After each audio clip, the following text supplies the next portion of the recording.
सो देखिए अर्जुन का प्रश्न, ये शब्द सुनकर भगवान के, सो अर्जुन पूछ रहे हैं भगवान से चौथे श्लोक में।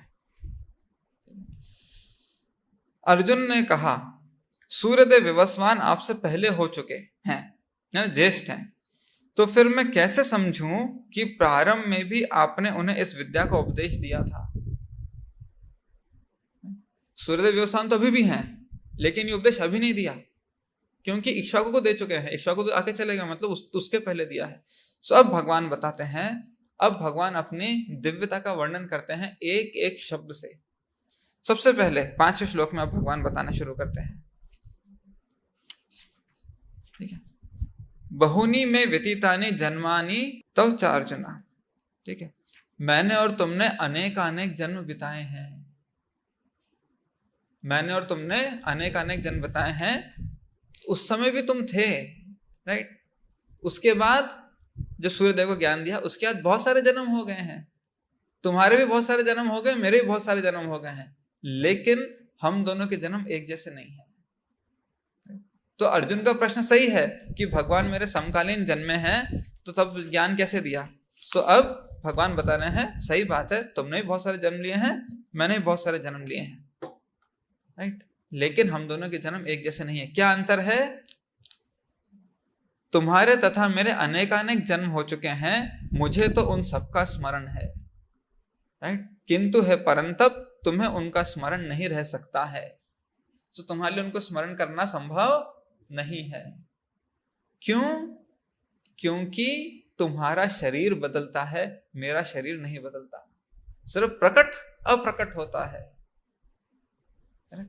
सो भगवान का एक ही शरीर है, दिव्य शरीर है भगवान का, वो सिर्फ आंखों के सामने प्रकट होता है, कुछ वर्षों तक लीला करता है और फिर शरीर ओझल हो जाता है। अर्जुन का शरीर ऐसा नहीं है, राइट। अर्जुन जो है, अर्जुन भी भगवान के शुद्ध भक्त हैं, दिव्य हैं, लेकिन यहाँ पर अर्जुन एक सामान्य मनुष्य यानी एक भौतिक जीव का प्रतिनिधित्व कर रहे हैं।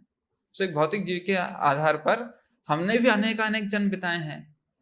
संभव है जब भगवान सूर्यदेव को विवस्वान को ज्ञान दे रहे थे, तब हम भी किसी योनि में किसी लोक में होंगे, राइट, अगर तब भी हमारा पतन हो चुका होगा। हमने भी अनेक जन्म बिताए हैं, लेकिन हमें कुछ भी याद नहीं। प्रभुपाद तात्पर्य में बताते हैं कि आज से 1 साल पहले हमने इस दिन में क्या खाया था, क्या कार्य किया था, हमको याद करने के लिए बहुत प्रयास लगाना पड़ता है। 1 साल पहले का ही, अगर हम पूर्व जन्म में जाएंगे तो कोई 40 साल पहले होगा, किसी का पूर्व जन्म होगा 50 साल पहले, 70 साल 80 साल पहले, कोई हमारा पूर्व जन्म तो 70 साल पहले था, कैसे याद रहेगा। सो भगवान यहाँ पर स्थापित करते हैं, मेरा शरीर दिव्य है, मेरी स्मरण शक्ति कभी नहीं जाती। तुम्हारा शरीर बदलता रहता है और तुम्हारी स्मरण शक्ति तो मेरे नियंत्रण में है। 15वें अध्याय में भगवान बोलते हैं ना, मत्थ स्मृतिर ज्ञानम अपोहनम च। सो वो स्मृति देना मेरा कार्य है, लेकिन मैं अपनी स्मृति का पूर्ण रूप से नियंता हूं। मेरा शरीर परिवर्तित नहीं होता, इसलिए मेरी स्मृति भी कायम रहती है। इसके बाद फिर भगवान बताते हैं दूसरा लक्षण अपने दिव्यता का, यद्यपि मैं अजन्मा हूं। करेक्ट, अजन्मा तो आत्मा को भी कहा गया है, ये तो चौथा अध्याय है, दूसरे अध्याय में आत्मा को भी अजन्मा कहा गया है, लेकिन आत्मा अजन्मा है। शरीर तो जन्म लेता है, हमने ये शरीर धारण किया है, करेक्ट, देही ने देह धारण किया है, देहांतर प्राप्ति होगी, ये शरीर नष्ट होगा, नया शरीर मिलेगा, फिर शरीर नष्ट होगा, नया शरीर मिलेगा, ये क्रम चलता रहेगा। जिसने भी जन्म लिया है उसकी मृत्यु निश्चित है, जिसकी मृत्यु हुई है उसका पुनर्जन्म निश्चित है। जातस्य ही ध्रुवो मृत्युर ध्रुवम जन्म मृतस्य च। तो भगवान बोलते हैं मेरा तो आत्मा और शरीर एक ही है। हमारे संदर्भ में हमारे आत्मा है, इसके ऊपर अलग से एक शरीर आता है। सो हमारा जन्म और मृत्यु होता है, मतलब शरीर का। भगवान के लिए शरीर और आत्मा में कोई अंतर नहीं है। भगवान की आत्मा और शरीर एक ही है, वो परमात्मा है ना, परमेश्वर है। उनका आत्मा ही शरीर के रूप में प्रकट है। ये सिर्फ प्रकट अप्रकट होता है, इसके लिए जन्म मृत्यु नहीं होती, ये अंतर है। सो प्रभुपाद उदाहरण देते हैं सूर्य का। करेक्ट। सूर्य आंखों के सामने आता है सुबह 7 बजे, शाम को 7 बजे आंखों से चला जाता है। प्रकट और अप्रकट हुआ।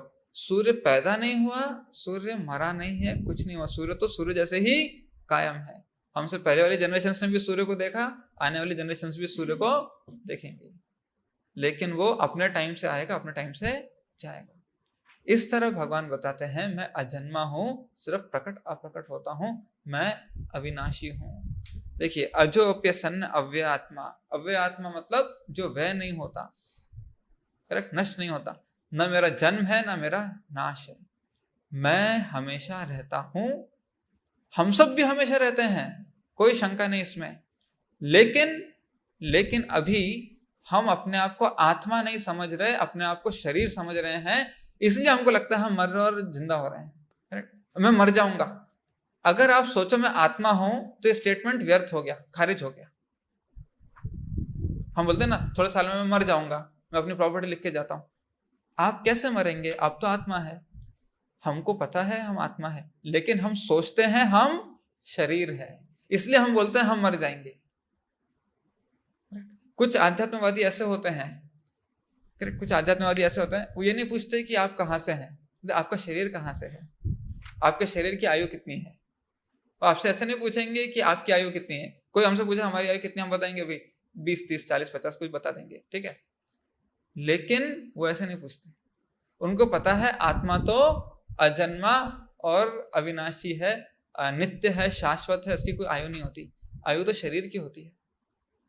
सो हम थियोरेटिकली जानते हैं, शब्दों में हम जानते हैं कि हम शरीर नहीं आत्मा है, लेकिन व्यवहार में हमको अभी भी लगता है हम शरीर हैं। इसलिए हमको जन्म मृत्यु का अनुभव होता है।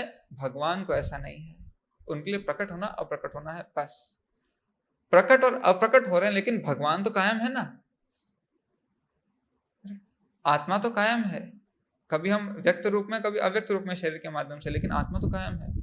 तो इस तरह से भगवान बताते हैं। पहले क्या बताया, मुझे सब कुछ स्मरण है, अनेक अनेक जन्म हुए हैं मेरे, अनेक अनेक अवतार लिए भगवान ने, लेकिन उनको सब कुछ याद है।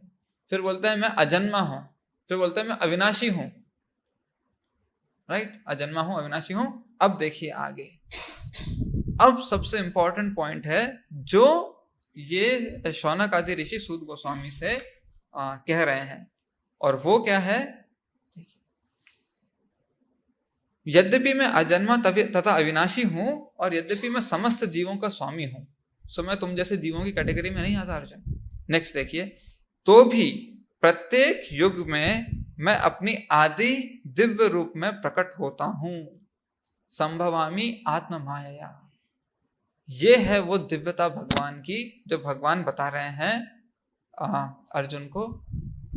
हम जब इस संसार में प्रकट हुए या अवतरित हुए या इस संसार में आए, गिरे, पतन हुआ, जो भी बोल लीजिए, हमने भौतिक प्रकृति के पदार्थों से शरीर धारण किया है। पृथ्वी, जल, अग्नि, वायु, आकाश, ये सारी चीजें हमने संसार से ली हैं, मन, बुद्धि, अहंकार, और ये शरीर धारण किया है। आत्मा शरीर का धारक है, इसने शरीर धारण किया है अपने ऊपर। आत्मा ने, जैसे हम शरीर के ऊपर वस्त्र धारण करते हैं, वस्त्र पहनते हैं, आत्मा ने शरीर को पहना। ये शरीर कहां से आया है? ये भौतिक प्रकृति से आया है। ये शरीर जो है ये भगवान की जो अपरा शक्ति है, 8 भिन्ना प्रकृति रश्यदा, इनसे आया है। जब भगवान अवतरित होते हैं अपने धाम से लीला करने के लिए, वो इन सब सामग्रियों से शरीर नहीं बनाते, वो अपनी अंतरंगा शक्ति लेकर आते हैं और इससे शरीर बनाते हैं। इसलिए भगवान का शरीर जो है वो दिव्य कहलाता है, भगवान के कार्य दिव्य कहलाते हैं।